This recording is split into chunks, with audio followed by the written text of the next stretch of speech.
First at 4, breaking news in the investigation of President Biden and classified documents. Republicans just got what they wanted, and there is more to this story. Here's Kim. Cloudy skies and a little drizzle this afternoon, but mild. Now colder air moves in. That could mean freezing drizzle and a few wet snowflakes tomorrow. We'll have the forecast coming up. Well, this is a great day in Michigan, and just one of the reasons we are deficient. Vitamin D deficient. There are several very scary things that can happen if the levels are low for a long period of time. We've got an important story for your health coming up. Local 4 News starts now with a breaking news alert. Good afternoon, I'm Karen Drew. We are going to start with breaking news as President Joe Biden is now the focus of a special counsel investigation over his handling of classified documents from his time as vice president. A short time ago, Attorney General Merrick Garland outlined why he's taking action. This appointment underscores for the public the department's commitment to both independence and accountability in particularly sensitive matters, and to making decisions indisputably guided only by the facts and the law. Kimberly Gill in the newsroom with more on how we got here and what comes next. Kim. Hi, Karen. Good afternoon. Although the first documents were discovered back in early November, this investigation has started to move more rapidly since it became public in the past few days. Earlier today, the president acknowledged more documents were found in his personal library and in the garage of his home in Wilmington, Delaware. The first documents were found in an office building in Washington, D.C., where Biden had an office between the time he was vice president in the Obama administration and his 2020 run for the White House. The small number of documents was found before the midterm elections, but the discovery was just made public this week. The Department of Justice started an investigation back then and recently decided there was more to be done. Today, Garland appointed Robert Hur as special counsel. He's a Trump-appointed U.S. attorney in Maryland. Many Republicans have been outraged by the discoveries after the infamous raid involving classified documents at former President Donald Trump's home in Florida. President Biden says he's offering an entirely different response than his predecessor. Listen. People know I take classified documents and classified material seriously. The Department of Justice was immediately notified, and the lawyers arranged for the Department of Justice to take possession of the document. So we're going to see all this unfold. I'm confident. Thank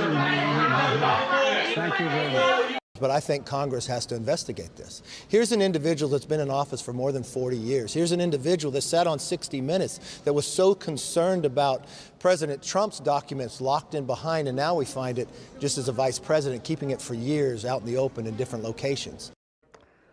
Well, the White House says it is confident the investigation will show the classified documents were, quote, inadvertently misplaced. Those are their words. The new special counsel, Robert Hur, says he will conduct an impartial investigation without fear or favor. We'll have much more reaction to all of this when you join us for Local 4 News at 5 o'clock. For now, Karen, we'll send it back to you. All right. Thank you, Kim. Sure. Well, a local father faced a judge today as he was charged with kidnapping his 4-year-old daughter earlier this week. Eric Nardini was arrested in Ohio Tuesday night. Police say he disappeared from Marysville with his little girl after being ordered to give custody to her mother. They also say he made statements to her mom that she would never see her daughter again. Today, Nardini pleaded not guilty. The judge set a $700,000 cash bond, citing Nardini's previous criminal history. He'll be back in court January 24th. Macomb County School District has been on edge for days during a series of threats, but police are calling the latest incident unsubstantiated. The Richmond School District was closed today once again after a threat was reported through the OK to Say platform. Someone claimed a middle school student was threatening to bring a gun to school. It took police some time to find the student. He denied making the threat and did not have access to a gun. This threat followed 2 others in recent days, threats to a staff member and family and threatening email to a teacher. Investigations into those cases continue, and we are waiting for a decision from the Richmond School District about whether it will be open tomorrow. We'll let you know once we know. Vice President Kamala Harris is just leaving Ann Arbor after stopping in town for a conversation about climate change. She was at the University of Michigan to talk about the Biden administration's efforts to transform America's response to that challenge. Harris and Energy Secretary Jennifer Granholm were also digging into how the battle against climate change impacts things like job creation, public health, and poverty.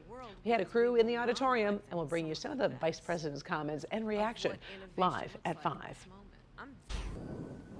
The forewarned forecast changing as we head into the evening. We could see some freezing drizzle. Kim Adams steps in with an update. So what type of timing are we talking about, Kim? We're talking after 11 o'clock tonight because temperatures will be above freezing until then. So we will get through the evening commute and much of the evening hours without any kind of freezing precip. And even what we're getting is going to be very, very light. But it's something we want to make you aware of. Right now, we're just getting some very light precip in parts of Macomb County. We'll zoom in for you here. Sterling Heights, right around Ryan Road. A couple of areas of drizzle, nothing heavy. And again, temperatures are well above freezing now, but they will be dropping below freezing later on tonight. 36 in Pontiac, 38 right now in Mount Clemens, 40 at City Airport. So the weather story will have light drizzle and then a period of just a little bit of light freezing drizzle and then a few flurries through Friday. Sunshine returns just in time for the weekend. I'll talk more about that coming up in a few minutes. All right, well, today there are some new pieces in America's confusing economic puzzle as inflation dips again. Consumer prices were up 6.5% in December compared to a year earlier, but that's lower than what it was in November, which rang in at 7.1%. It also is the largest monthly drop since April of 2020. Still, the numbers are far from the 2% inflation the Federal Reserve would like to see. The central bank is still expected to raise its benchmark rate by at least 0.25% when it meets at the end of this month. First Lady Jill Biden is recovering this afternoon after doctors removed some skin cancer lesions on her face and her chest. She's back at the White House after yesterday's trip to the hospital. Doctors plan to remove a lesion over her right eye and then also found another on her chest and on her left eyelid. They removed lesions are basal cell carcinoma, which is the most common type of skin cancer, but it's also the most curable. Doctors removed the cancer with a shallow incision that seldom causes complications or becomes life-threatening. Well, when it comes to your health, do you know if you are getting enough vitamin D? It's not something we really talk about a lot, but our long winters and gray days contribute to a vital vitamin deficiency that really needs to be addressed. Paula Tutman joins us from the Rochester Municipal Park, where the reason for the deficiency is, well, pretty obvious, Paula. Yeah, look at the day.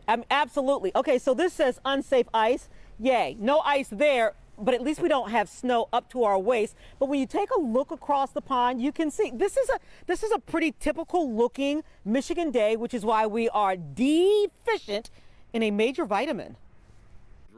Ask anyone what vitamin C does and they'll tell you. Got a cold, you take vitamin C. Vitamin B? It gives you energy in your red blood cells. Vitamin D. Vitamin D from the sun, bone health. Yep, known as the sunshine vitamin. Many of us know what it is, but did you also know that as Michiganders, we don't get enough of it? I would agree with that. That's why I take the supplement to supplement my sunshine or lack of. And it's obvious why. Just look around. Cloudy, gray skies. In the winter, long winters, short days. A potpourri of reasons the website Drug Genius found Michiganders are overwhelmingly deficient in vitamin D.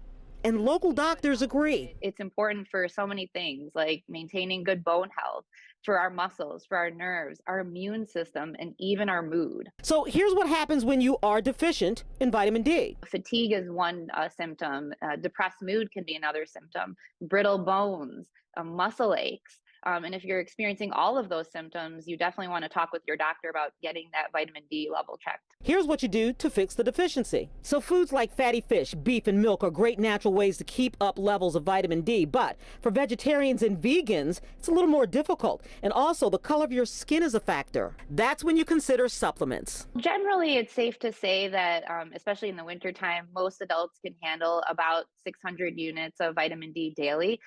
It's a little bit more for the elderly or people with darker skin. They may want to range about 800 units a day. Another thing that's still being studied, and we know that vitamin D has been linked to immune deficiency, and because of obviously COVID has been rampant over the last few years, and so we're studying the effects of vitamin D deficient patients and how they did when they contracted COVID. Did they do worse than someone else who had a normal vitamin D level? Dr. Raina Daza from Henry Ford Health says, but be careful when self-supplementing. Just to contrast, vitamin C, you can take and take and take, and our body just pees out the excess. It's not a big deal. As long as you have normal functioning kidneys. But A, D, E, and K, those vitamins are fat soluble. So we can run into the risk of patients becoming toxic from high levels. Yeah, you really have to be careful about that when you're self-supplicating, you're using those supplements. This could become toxic. So if you find out you have a vitamin D deficiency, take it seriously. If you think you might, ask your doctor so you can at least get your blood tested.